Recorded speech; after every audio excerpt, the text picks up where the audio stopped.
أعوذ بالله من الشيطان الرجيم بسم الله الرحمن الرحيم قل من حرم زينة الله التي أخرج لعباده والطيبات من الرزق قل هي للذين آمنوا في الحياة الدنيا خالصة يوم القيامة كذلك نفصل الآيات لقوم يعلمون.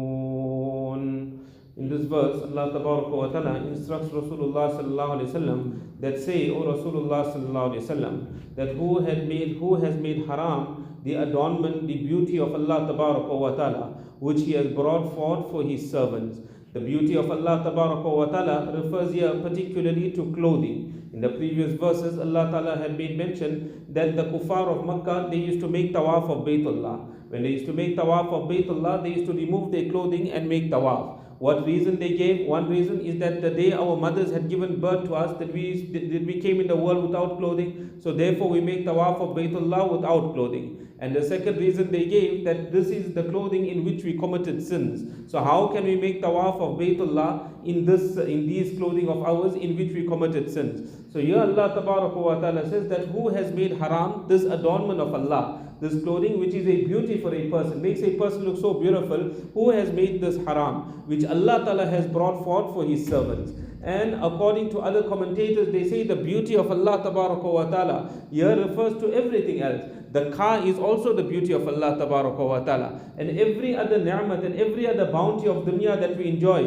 whether it's the jewelry that the woman is wearing, that is also a means of her beautification. So all these things are included in this verse of Allah. So what Allah has made halal, Allah has made this clothing halal. Who are the kuffar to make it haram? And the second thing, وَالطَّيِّبَاتِ مِنَ الرِّزْقِ, and the pure sustenance that Allah Ta'ala has given you. Who has made that haram? In Surah An'am, the surah just before this, we discussed in great detail that there were so many animals that were totally halal for a person to eat. But the kuffar, they made it haram. Why? They said, this is for our deities, nobody can eat these animals. So who gave them permission to make those animals haram? This is the question Allah Ta'ala is putting to the kuffar of Makkah. Allah Ta'ala further says, قُلْ هِيَ لِلَّذِينَ آمَنُوا فِي الْحَيَاةِ الدُّنْيَا خَالِصَةً يَوْمَ الْقِيَامَةِ. That say, O Rasulullah Sallallahu Alaihi Wasallam, that these bounties of Allah Ta'ala, the adornment of Allah Ta'ala, the rizq and the sustenance that we got, this is all for the people of Iman in the life of this world. Meaning all the bounties of dunya, whether it is the clothes that we enjoy, whether it's the cars that we enjoy, whether it's the food that we enjoy, this is for the mu'mineen, this is for the believers to enjoy.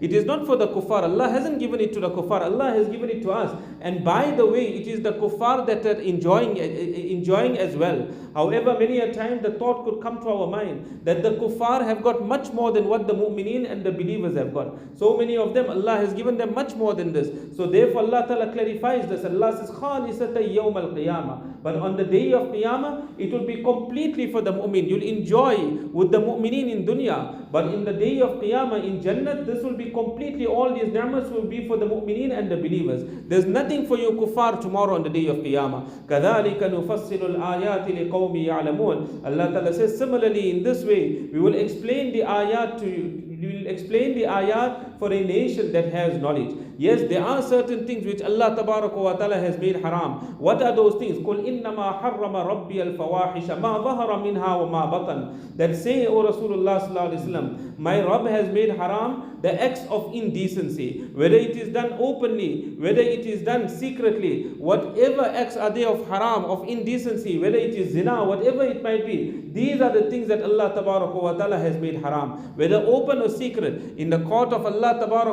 or for Allah Ta'ala. There's no difference between what is done openly and what is done secretly. A person might be sitting at his screen 1 o'clock in the morning. He thinks there is nobody that is awake and nobody can see me. For Allah Ta'ala is fully watching every action of a person. Nothing whatsoever is hidden from Allah. So this is what Allah Ta'ala has made haram. Wal ithma, and sins Allah Ta'ala has made haram. Here it refers to every form of sin. Where Allah Ta'ala used the word fawahish refers to major sin. And where Allah Ta'ala used the word ithm refers to all types of sin, whether it is major, whether it is minor. Wal baghya bighayri al-haq. And Allah Ta'ala has made haram that a person unjustly he rebels. those places where he's got no authority, he goes there and he interferes where he's got no authority, that is referred to as rebellion, that he rebels unjustly. And what else Allah has made haram? وَأَن تُشْرِكُوا بِاللَّهِ مَا لَمْ يُنَزِّلْ بِهِ سُلْطَانًا. And Allah has made haram that you ascribe partners unto Allah tabaraka wa ta'ala, for which Allah ta'ala has revealed no authority whatsoever.